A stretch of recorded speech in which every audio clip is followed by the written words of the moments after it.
Hay algo profundamente incómodo en reírse mientras uno se está desmoronando. Como si el cuerpo supiera que ya no queda otra que abrazar el cinismo, y el alma, si es que aún queda algo de ella, se recostara a contemplar el incendio con una copa de whisky barato. BoJack Horseman no es una serie animada. Es un manual de instrucciones para destruirte con elegancia, o con sarcasmo, o con una mala decisión detrás de otra.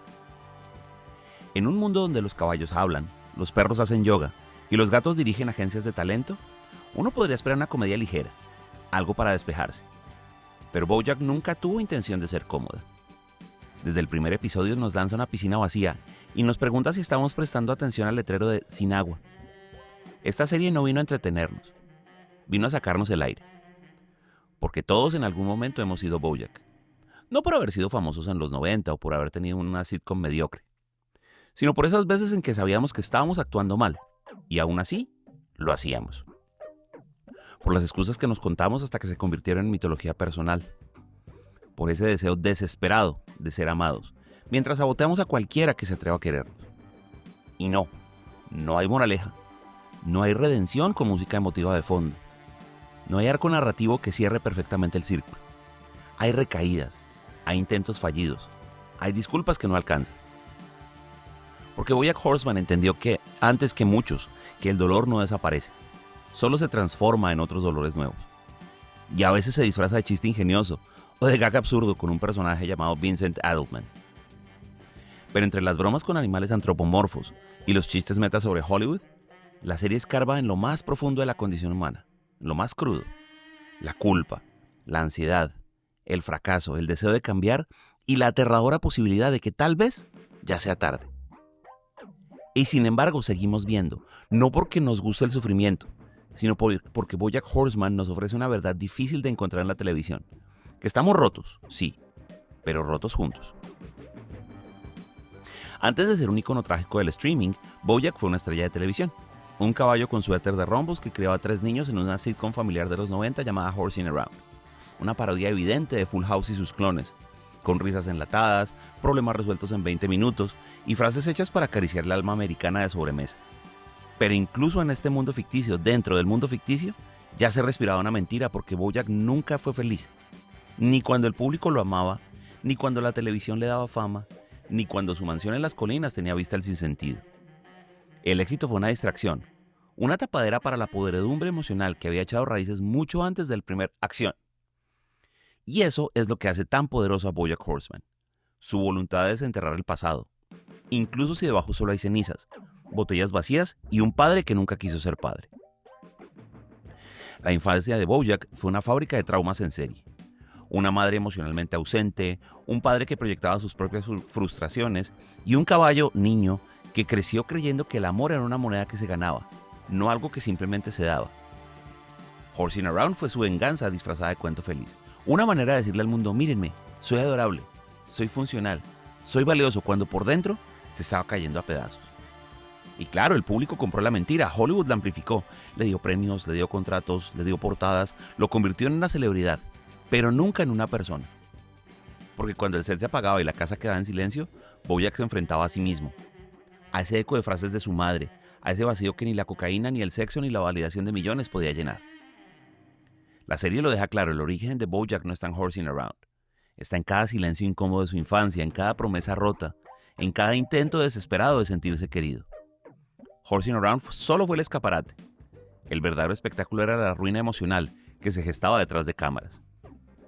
Y ahí comienza todo, en la década que idealizamos como colorida y feliz, pero que al menos para este caballo fue el prólogo de una caída lenta, larga y televisada. En BoJack Horseman los chistes son rápidos, los juegos de palabras son incesantes y los animales hablan, literalmente. Hay perros que son presentadores de televisión, gatos que dirigen empresas, ajolotes millonarios que nadan en acuarios privados y una lechuza que regresa de un coma de 3 décadas como si nada hubiera pasado. A primera vista, el universo de Hollywood, sí, sin la D, porque alguien robó la D y nadie la volvió a poner, parece construido para la risa fácil. Pero lo absurdo en BoJack nunca es gratuito. Es el código con el que se escribe una tragedia disfrazada de caricatura. Este universo hiperbólico funciona como un espejo deformado, no tanto para burlarse de la industria del entretenimiento, sino para evidenciar lo artificial que es todo. Las alfombras rojas, las entrevistas vacías, los escándalos manipulados, las rehabilitaciones express, todo eso ya es suficientemente ridículo sin que haya que agregarle animales parlantes. Lo que hace la serie es empujar ese ridículo hasta que duele. Porque si te ríes lo suficiente, tal vez no notes que lo que estás viendo es en el fondo una disección del sinsentido contemporáneo. Cada detalle en el mundo de BoJack está pensado para desarmar la lógica y recordarte que nada tiene sentido. Que un caballo puede ser alcohólico, narcisista, cruel y aún así seguir teniendo oportunidades. Que un perro como Mr. Peanut Butter puede ser superficial, infantil e increíblemente exitoso solo por ser optimista. Que una gata como Princess Caroline puede ser hipercompetente, brillante y a la vez estar siempre al borde del colapso emocional. En Hollywood, el mérito no garantiza nada. La lógica está rota, como en la vida real, solo que aquí los colapsos nerviosos vienen con visuales adorables y referencias a películas de los 80. El humor absurdo no solo alivia el drama, lo profundiza. Porque cuando un personaje camina con total normalidad mientras en el fondo colapsa en una tormenta de fuego, la risa se vuelve nerviosa. El espectador, como los personajes, aprende a convivir con lo irracional, a flotar sobre el sinsentido, a tomarlo como parte del paisaje. Y entonces entiendes que el absurdo no es una forma de escapismo. Es el lenguaje perfecto para hablar de la desesperanza, cuando la desesperanza ya se volvió rutina. Porque BoJack Horseman nunca quiso que entendieras su mundo, quería que tú entendieras el tuyo. Ningún protagonista está solo, y en el caso de BoJack Horseman los personajes secundarios son choques, son abrazos y son puñales, son cómplices y son víctimas. Son el coro griego que no canta, pero que sí grita, ríe, abandona y regresa. Cada uno de ellos representa una forma distinta y sí, dolorosamente reconocible, de lidiar con el caos interior. Diane Greene es la voz de la conciencia, cuando esa voz está exhausta, confundida y llena de contradicciones. Intelectual, feminista, periodista, mujer de ideales, Diane quiere hacer el bien. Pero su cinismo la traiciona y su deseo de cambiar el mundo es a veces una máscara para no enfrentar lo que no puede cambiar en sí mismo. Su relación con BoJack es una danza tóxica entre dos almas que se entienden demasiado, pero que no se pueden salvar. Diane es la que intenta ponerle palabras al sufrimiento y fracasa, porque a veces ni el lenguaje alcanza.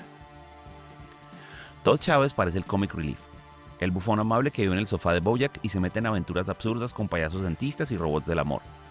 Pero bajo la superficie, Todd es el personaje más libre porque no busca validación, no pretende tener el control. Y cuando finalmente se reconoce como asexual, en una de las representaciones más honestas y más sensibles del tema de la televisión, Todd se convierte en una rareza. Un personaje que encuentra cierta paz sin tener que arreglarse. Es el más caótico, pero el menos roto. Princess Caroline, la incansable agente felina, es la encarnación del multitasking emocional. Representa a quienes lo hacen todo, lo resuelven todo, pero se les olvida cuidarse a sí mismos. Su vida es una lista interminable de pendientes, llamadas y fracasos profesionales que lleva con una sonrisa feroz y una copa de vino. Cada caída es seguida por un «ya tengo otro plan». Pero detrás de su perfeccionismo hay una soledad crónica. Una necesidad de demostrar que puede con todo, incluso cuando el mundo y su reloj biológico parecen empeñados en recordarle que no. Mr. Peanut Butter es el eterno optimista. Es un perro labrador en todos los sentidos. Es leal, es juguetón, es incapaz de procesar la tristeza. Pero ese entusiasmo no es pureza, es evasión. Mr. Peanut Butter representa a quienes creen que si sonríen lo suficiente, los problemas desaparecen. Sus relaciones son superficiales, su mirada es ingenua, su actitud positiva se vuelve una pared contra cualquier emoción incómoda. Y sin embargo uno no puede odiarlo, porque en un mundo donde todos se hunden, su torpeza emocional es casi un alivio, una negación adorable del dolor. Estos personajes orbitan a BoJack, pero no giran en torno a él. Tienen sus propias tragedias, sus propias decisiones cuestionables, sus propias crisis existenciales. Y lo más devastador es que, a veces, BoJack los arrastra con él. Pero otras son ellos quienes le muestran, aunque él no escuche, que hay otra forma de estar en el mundo. Desde sus primeros segundos, BoJack inconscientemente te hace reír, con sus juegos de palabras, con sus chistes visuales absurdos, sus referencias hiperculturales y sus diálogos que caminan sobre la cuerda floja del ingenio. Pero a medida que avanza, esa risa empieza a doler. No porque los chistes dejen de ser buenos, sino porque entiendes de qué se están riendo y, sobre todo, de quién. El humor en BoJack no está ahí para aligerar el drama, está para disfrazarlo, para hacer que la angustia entre por la puerta de servicio con un sombrero gracioso y un chiste incómodo. Como quien dice todo bien cuando está jodido por dentro. Es el mismo mecanismo que usamos en la vida real. Una broma a tiempo puede ser la diferencia entre desbordarse o seguir funcionando aunque sea por un rato más. Bojack se burla de todo, del mundo, de sí mismo, de los demás, pero no lo hace por sabiduría, lo hace por miedo. Porque si deja de hacer chistes tiene que enfrentar la realidad, que está solo, que está vacío, que no sabe cómo se sigue. Y cuando la comedia se agota, lo que queda es un silencio espeso, como el que inunda su casa al final de cada fiesta. Un silencio donde no hay carcajadas, ni guionistas, ni risas enlatadas. Solo una voz que repite como un mantra. ¿Qué hice ahora? Y sin embargo, la serie no romantiza la depresión. No la convierte en una fuente de genialidad ni en un accesorio trágico. La muestra como lo que es. Un estado prolongado de parálisis, de culpa, de apatía y de autodesprecio. Un ciclo que se repite sin explicación lógica, donde los momentos de lucidez no garantizan el cambio, donde los errores se acumulan hasta volverse identidad.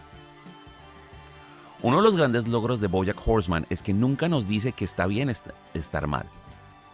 Solo nos dice que estar mal es real, es común y que el camino hacia la mejora no es ni lineal ni heroico. Hay recaídas, hay días sin sentido, hay decisiones estúpidas, tomadas con plena conciencia de su estupidez y aún así seguimos adelante. O lo intentamos. En esta serie la comedia no redime, la comedia desnuda. Es la carcajada que se transforma en sollozo, el punchline que te deja temblando, es reírse con la boca y llorar con los ojos. Porque Bojack nos enseñó que a veces cuando decimos solo estaba bromeando, en realidad estamos gritando auxilio. A lo largo de 6 temporadas, Bojack intenta cambiar una y otra vez. Intenta ser mejor, dejar el alcohol, disculparse, agregar vínculos rotos, hacer las cosas bien. Pero cada intento viene cargado de condiciones, de expectativas narcisistas, de la necesidad de ser aplaudido por intentarlo. Bojack quiere redención, sí, pero también quiere reconocimiento por desearla. Y ahí está la trampa, porque Bojack pone en jaque la narrativa clásica de la transformación personal. No hay viaje del héroe, no hay momento Disney de iluminación espiritual. Cambiar no es una línea recta, no es una promesa que se cumpla a fuerza de voluntad. Cambiar en esta serie es un proceso errático, frágil, lleno de retrocesos y a veces simplemente inalcanzable. Bojack no es un monstruo, pero hace cosas monstruosas. Lastima gente, manipula, se escuda en su trauma para justificar su egoísmo. Y la serie nunca lo absuelve. Nos muestra su dolor, sí, pero también las consecuencias de sus actos. Porque Bojack Horseman no cree en el mito del torturado brillante, que merece ser amado a pesar de todo. Cree más bien que nadie merece nada, pero que todos podemos, si lo elegimos, intentar hacer menos daño. Y sin embargo, hay algo trágicamente humano en Bojack. Porque no es que no quiera cambiar, es que no sabe cómo hacerlo sin destruirse en el proceso. Su identidad está tan entrelazada con su sufrimiento que no sabe quién sería si dejara de odiarse. Y esa es una pregunta devastadora. ¿Qué pasa si lo único constante en tu vida es el dolor? ¿Cómo se vive sin él? La serie lo obliga a tocar fondo, varias veces en la prensa, en sus relaciones, en el vacío absoluto. Y aunque cada caída parece definitiva, siempre hay un leve intento de emerger. Una conversación honesta, una clase en la universidad, un momento de empatía. No son grandes gestos ni finales de película, son destellos, breves y confusos, pero son algo. La pregunta no es si Bojack cambia, la pregunta es si quiere hacerlo por las razones correctas. Si puede dejar de verse como el centro del universo, si puede aceptar que algunas cosas no tienen reparación, que algunas personas ya no lo van a perdonar, y que tal vez, y esto es lo más difícil, no deberían hacerlo. Bojack Horseman no nos ofrece respuestas fáciles, pero nos deja una idea poderosísima. No todos los que se equivocan son malvados, y no todos los que sufren tienen derecho a dañar. A veces lo único que se puede hacer es dejar de repetir el mismo patrón. Y eso, aunque parezca mínimo, ya es un comienzo. En una serie donde cada episodio aporta una capa más de introspección y derrumbe, hay algunos que se desprenden como pequeñas joyas autónomas. Capítulos que se atreven a romper las reglas, a experimentar con el formato, a dejar al espectador con un nudo en la garganta que en los créditos finales pueden aflojar. Si Bojack Horseman fuera una galería, esos 3 episodios estarían enmarcados, iluminados con una luz tenue y acompañados por un cartel que dijera: prepárese para no salir igual. El primero es Fish Out of Water. Bojack viaja al Festival de Cine Submarino del Pacífico para promocionar Secretariat, su película, y en 25 minutos casi no hay diálogo. Es una hazaña de animación y de narrativa silenciosa. Bojack, aislado en una escafandra, rodeado de criaturas marinas que no puede comprender, se convierte en una metáfora viva de la incomunicación. Todo es gestual, todo es visual, todo es intuitivo. La frustración de no poder decir lo que uno siente, de no encontrar el lenguaje correcto para conectar con otro. El final, cuando Bojack descubre que sí podía hablar todo el tiempo, es devastador. No por lo absurdo, sino porque encierra una verdad brutal. A veces el silencio es una elección inconsciente. A veces es más fácil no intentar. Time's Arrow es otro capítulo muy interesante. Es un viaje por la mente fragmentada de Beatriz, la madre de Bojack, a través de su demencia senil. Es una experiencia surreal, inquietante, con rostros que se borran, saltos temporales, voces distorsionadas y una narrativa que se descompone igual que su memoria. Pero también es un capítulo profundamente empático, porque muestra cómo una vida marcada por el abandono y el resentimiento se volvió en otra fábrica de dolor. Beatriz no es absuelta, pero sí entendida. Time's Arrow nos recuerda que los monstruos también fueron niños, y que la línea entre víctima y victimario a veces es difusa, es quebradiza y es hereditaria. The View from Halfway Down es un capítulo de la temporada 6, donde hay un Bojack moribundo, atrapado en una cena surreal con personajes muertos. Es un banquete onírico donde cada invitado representa una culpa, una pérdida, una decisión irreversible. Este episodio es un poema visual sobre la muerte, el remordimiento y la posibilidad del fin. Cuando uno de los personajes recita un poema que describe el momento exacto en el que se da cuenta que no quiere morir mientras cae al vacío, la serie alcanza un nivel de crudeza emocional pocas veces visto en animación. Es el episodio donde el silencio pesa, donde el negro final no es un cierre artístico sino una amenaza real. Un recordatorio de que el dolor puede tener un punto sin retorno. Estos 3 episodios no solo elevan el estándar técnico de la serie, lo rompen, porque cada uno de ellos deja una cicatriz distinta. Uno habla del aislamiento, otro de la herencia del trauma y el último del deseo desesperado de redención cuando ya puede ser demasiado tarde. Cuando uno piensa en animación para adultos suele esperar tonos oscuros, paletas sombrías, ambientes sórdidos. BoJack Horseman hace exactamente lo contrario. Usa colores vivos, fondos saturados, escenarios psicodélicos, animales adorables y arquitectura kitsch californiana para construir un mundo brillante que tiene una tristeza pegajosa bajo cada capa de pintura. La animación de BoJack no intenta ser realista, sino profundamente simbólica. El diseño plano, casi caricaturesco, permite que los gestos más sutiles, como una mirada perdida, un hombro caído, una sonrisa forzada, cobren un peso inesperado. El contraste entre la forma simple y el contenido devastador es lo que genera ese efecto emocional tan extraño. Estás viendo a un caballo de dibujos animados llorar, pero se siente como si te miraras al espejo. Los colores no son arbitrarios. La serie los usa para marcar estados emocionales, giros narrativos, disociaciones mentales. Hay escenas donde los fondos desaparecen porque el personaje está perdiendo contacto con la realidad. Otras donde los tonos se vuelven ácidos, eléctricos, como si la ansiedad hubiera tomado el control del pincel. En Time's Arrow, por ejemplo, los rostros que no tienen significado para la mente de Beatriz se muestran vacíos, sin ojos, sin detalles. En The Amelia Earhart Story, la transición de tonos pasteles a grises acompaña la pérdida de la inocencia de una niña. La animación aquí piensa. La arquitectura de los espacios también dice mucho. La mansión de BoJack, con su piscina inútil y su vista al vacío, se convierte en un símbolo de aislamiento. Es grande, es moderna y es estéril. Está llena de vidrio, pero no tiene calidez. Es el sueño americano convertido en mausoleo emocional. Y cuando BoJack se queda solo ahí, que es casi siempre, el eco de los silencios es más ensordecedor que cualquier diálogo.